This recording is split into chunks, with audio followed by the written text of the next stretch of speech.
So hello everyone, welcome to Mind Gate. So स्वागत है एक नए वीडियो में और एक नए सॉल्यूशन के साथ जो कि है मिनरल इकोनॉमिक्स। और मिनरल इकोनॉमिक्स से एक सिंपल 2 मार्क्स का एक क्वेश्चन पूछा गया है जो कि बहुत ही अच्छा क्वेश्चन और बहुत ही कॉन्सेप्टुअल क्वेश्चन था। और मजे की बात यह है कि मैंने एक कॉन्सेप्ट क्लास में ही कराया है, ठीक है। और दुख की बात यह है कि क्वेश्चन कॉन्सेप्ट कराने के बाद भी स्टूडेंट क्वेश्चन को सॉल्व नहीं कर पाए। और इससे भी मजे की बात है कि एक क्वेश्चन मैंने प्रिडिक्ट किया था कि नेट प्रेजेंट वैल्यू से आएगा, और question all India mock test में भी दिया था, ठीक है। क्वेश्चन जो जो आपका टॉपिक है डिस्काउंटिंग कैश फ्लो से पूछा गया है, इन्वेस्टमेंट अप्रेजल से। उसमें नेट प्रेजेंट वैल्यू का सब टॉपिक है आपका। चलिए डिस्कस करते हैं क्या कॉन्सेप्ट है, वो कैसे आंसर होगा, इसका क्या एग्जैक्ट आंसर होगा। अभी तक भी बहुत लोग को कैसे सोल्यूशन आएगा इसका नहीं पता है, ठीक है। डिस्कस करते हैं सारा पैरामीटर को और इसके सोल्यूशन तक हम लोग पहुंचते हैं। ओके, चलो। सो क्वेश्चन था ये आपका, क्या हुआ, इंफॉर्मेशन दिया हुआ था एक आपका 3 साल का, जिसमें 0 ईयर्स वाला तो इन्वेस्टमेंट होता है, तो कैपिटल कॉस्ट दिया हुआ था, रेवेन्यू दिया हुआ था, ऑपरेटिंग कॉस्ट दिया हुआ था, ये सब डाटा यहाँ पे दिया हुआ है। इसके बाद यहाँ पे अगर पढ़ेंगे तो अप्लीकेबल टैक्स रेट दिया हुआ था, यहाँ पे टैक्स रेट भी दिया है। डिस्काउंटेड रेट दिया है 10%, जो कि आर की वैल्यू होती है, ठीक है, दिस इज आर। और यहाँ पे एक लाइन कुछ लोग को दिखा भी नहीं होगा एग्जाम हॉल में, इफ, क्योंकि कई बार सोचते हैं कि ये क्या लाइन लिखा रहता है, neglecting all depreciation salvage value, ऐसा करके लिखा रहता है कई बार क्वेश्चन में। बट इस बार उन्होंने क्या डाला, एक मस्त ट्विस्ट डाला है क्वेश्चन में। If straight line depreciation with zero salvage value is applicable, the net present value in crore rupees is round off to decimal. Right answer होगा आपका 215 से लेके 235, इसका रेंज दिया है। चलिए, अब तो समझ गए हम लोग यहाँ पे क्या होगा। सबसे पहले मैं यहाँ पे लिख लेता हूँ नेट प्रेजेंट वैल्यू का फार्मूला, जो कि सभी लोग को पता होगा। नेट प्रेजेंट वैल्यू का फार्मूला -x0 जो कि इन्वेस्टमेंट को दिखाएगा, +x1 cash inflow for first year 1 + r⁻1 +x2 divide by 1 + r⁻2 +x3 divide by 1 + r⁻3। मैं 3 साल तक ही दिया हुआ था, 3 साल तक ही लिखता हूँ, कोई दिक्कत नहीं यहाँ तक। देखो, यहाँ पे तुम लोग यहाँ पे तुम लोग x0 इन्वेस्टमेंट है, तो x0 यहाँ पे ऑलरेडी यहाँ पे दिया हुआ है, दिस इज x0। सीधा सीधा कोई दिक्कत नहीं है, स्ट्रेट फॉरवर्ड 300 दिया हुआ है, लिख लो, कोई दिक्कत नहीं। अब देखो x1 x2 x3 कैसे निकलेगा, और इसी में सबसे बड़ा कारनामे है। क्या होगा, कैसे होगा। अब x1 कैसे निकलेगा, और x2 कैसे निकलेगा, और x3 कैसे निकलेगा, अगर यही निकालते बन गया होगा तो आपका आंसर आ गया होगा। तो इसके लिए देखो, मैं ऑलरेडी क्लास में कराया था कि यहाँ पे ये क्या होता है, कैश इनफ्लो होता है। कैश इनफ्लो मतलब आपके पास कितना पैसा एक्चुअल में आया, ठीक है।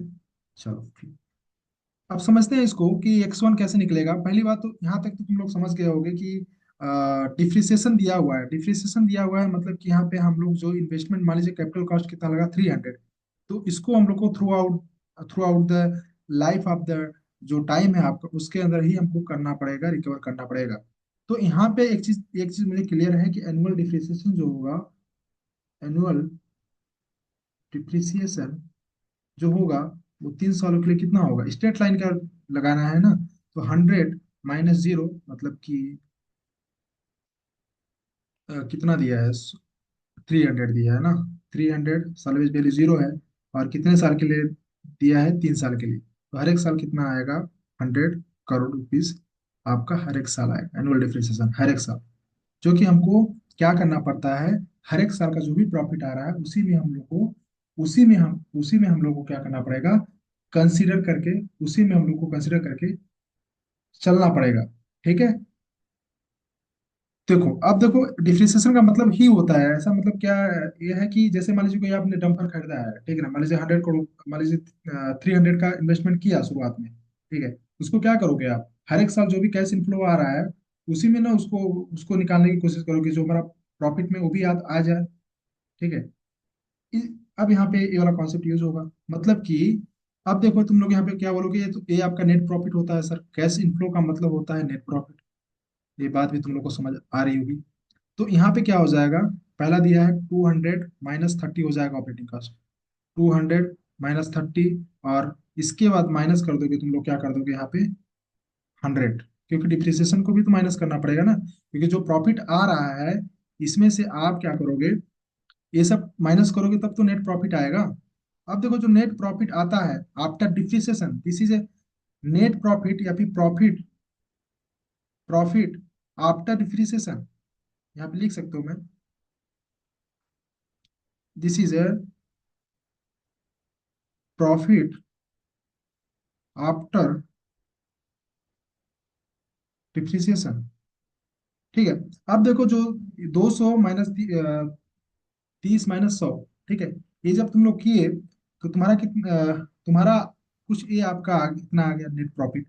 अब देखो डिप्रिसिएशन को माइनस करने के बाद जो भी खर्चा आया डिप्रिसिएशन को माइनस होगा, सब कुछ कर दो, जो पैसा बच आएगा, मतलब कि कितना आ रहा है इसको, ठीक है, ये आपका कितना आएगा, तो 130, 270 आया, ठीक है।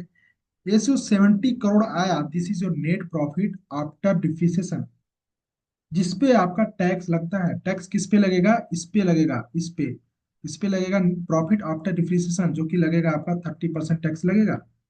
तो आपके पास मतलब आपने 30% टैक्स दे दिया, तो आपके पास पैसा कितना बचा,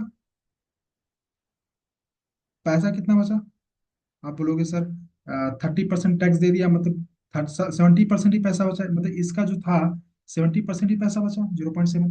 ये बात समझ आ गया हो, कोई बहुत बड़ी कहानी नहीं है, मतलब कि 70 करोड़ का 70% ही पैसा हमारे पास बचा, कोई दिक्कत नहीं है। This is profit after tax, this is what, this is called, इसको तुम लोग लिख लो यहाँ पे, this is a profit after depreciation, this is a profit after tax. अब याद रखना है, this is not a cash inflow, या फिर हम लोग बोले इसको नेट प्रॉफिट हम लोग नहीं बोल सकते हैं, this is overall net profit नहीं बोल सकते हैं, ओवरऑल नेट प्रॉफिट, ठीक है। अब ये हमारा प्रॉफिट आफ्टर टैक्स है, ठीक है। अब इसमें क्या करोगे तुम लोग, इसमें आपको अगेन अगेन अगेन अगेन आपको यहाँ पे 100 रुपीज जो डिप्रिसिएशन था उसको ऐड करना होगा। क्यों करना होगा ऐड, चलो पहले समझ लो, इसको कैलकुलेट करोगे तो ये आपका यहाँ पे 149 आ जाएगा, जो कि आपका होगा कैश, कैश इन फ्लो, ठीक है। तो यहाँ पे आपका जो भी आपका प्रॉफिट आफ्टर टैक्स आएगा उसमें डिप्रिसिएशन अमाउंट को ऐड करना होगा, ठीक है। जो हम इसको कैश इनफ्लो के जगह पे इसको हम लोग सिंकिंग फंड अमाउंट भी बोलते हैं।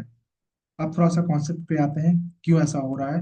हालांकि मैंने टेस्ट सीरीज में क्वेश्चन दिया हुआ था, ये सेम डाटा था, मतलब ये मतलब कि टेबल वोल बना के दिया था, इसमें हम लोगों ने कंफ्यूज करने के लिए डिप्रिसिएशन अमाउंट दिया था कहीं पे, ठीक है यहाँ पे। तो ये मैं प्रिडिक्ट कर रहा था ऐसा क्वेश्चन आएगा, और यहाँ पे उन्होंने वैसे ही क्वेश्चन पूछा है, बस टैक्स को जोड़ा है, ठीक है। चलो ये वाला कॉन्सेप्ट मैंने मिनरल इकोनॉमिक्स के फर्स्ट क्लास में ही डिस्कस किया था कि क्या होता है जब कभी भी माइंस को रेडी करना हो, तो आपको क्या होता है, इस तरह से फिक्स कैपिटल भी चाहिए, वर्किंग कैपिटल चाहिए, इसके अलावा माइंस को रेडी रेडी हो जाता है। मान लीजिए आपने माइंस को रेडी कर लिया और उसमें फर्स्ट ईयर के बाद जो रेवेन्यू आया, ठीक है ना, वो मैं बोल रहा हूँ एसआई, एसआई आपका रेवेन्यू आया।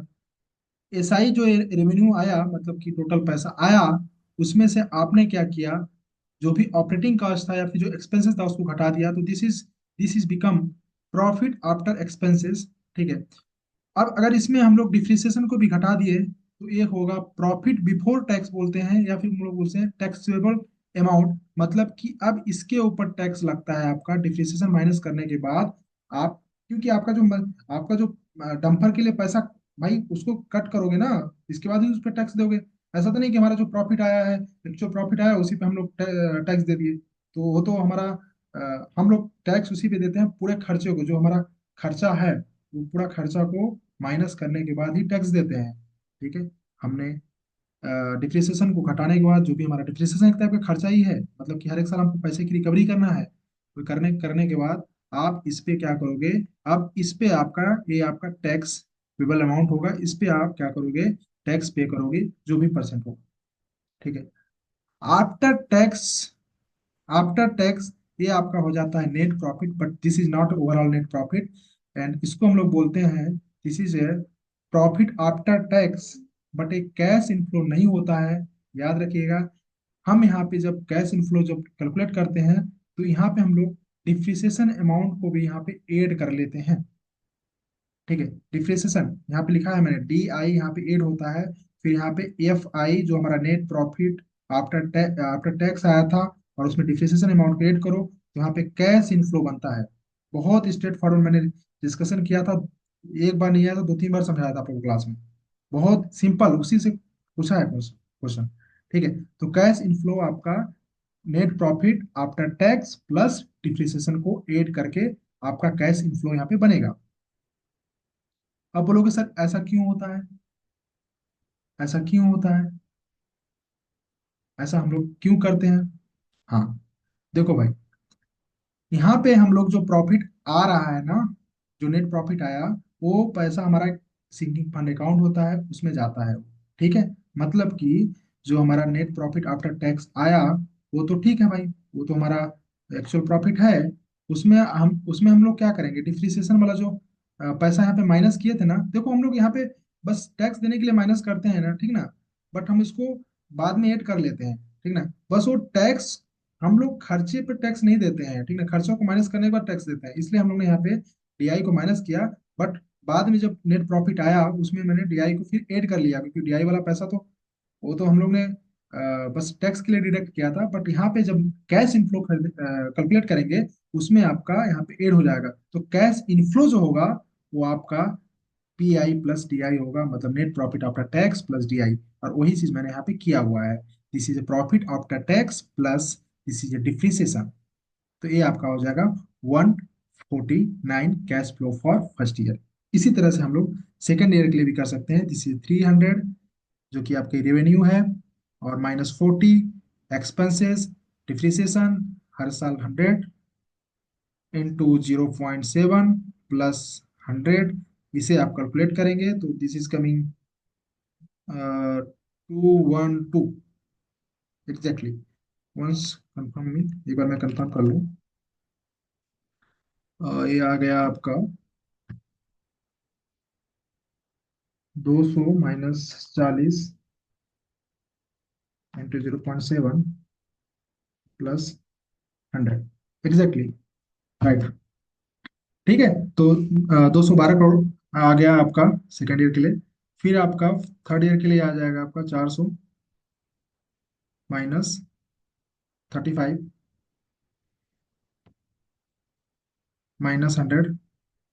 अब इस पे आप दे दो टैक्स, तो बचा पैसा आपका इतना कुछ, प्लस कर दो 100, तो यहाँ पे आपका आ जाता है 285.5। ठीक है, 285.5।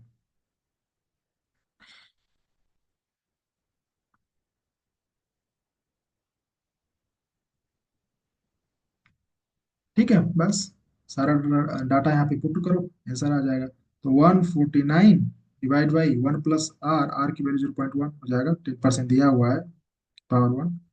एक बार देख लेते हैं, 10% है, कोई दिक्कत नहीं।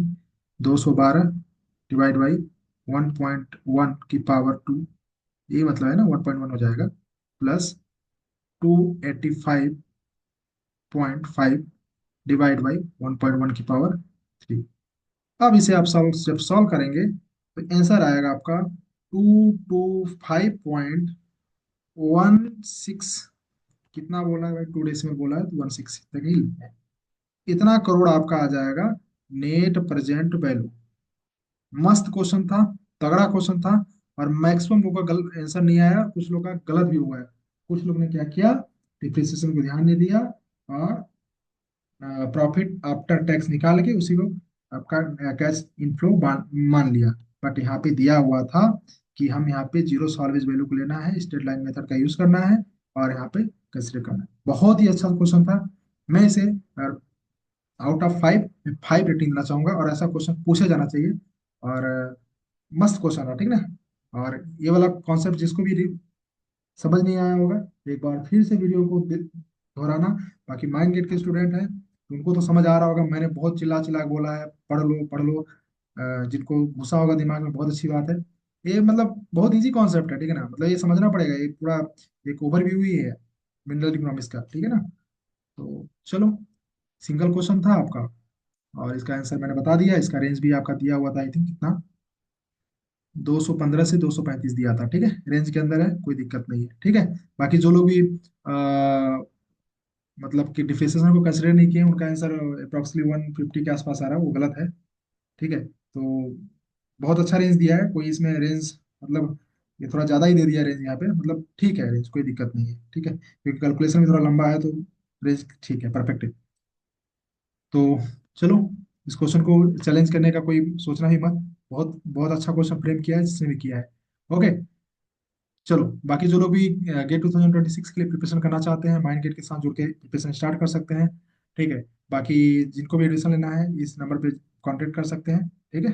बाकी किसी को कुछ क्वेरी है तो मुझे आप फोन करके बता सकते हैं, और बाकी कुछ कन्फ्यूजन होता है तब भी मुझे फोन करिएगा इस क्वेश्चन को समझने के लिए। बाकी कमेंट बॉक्स में जरूर बता सकते हैं आपको सोल्यूशन कैसा लगा।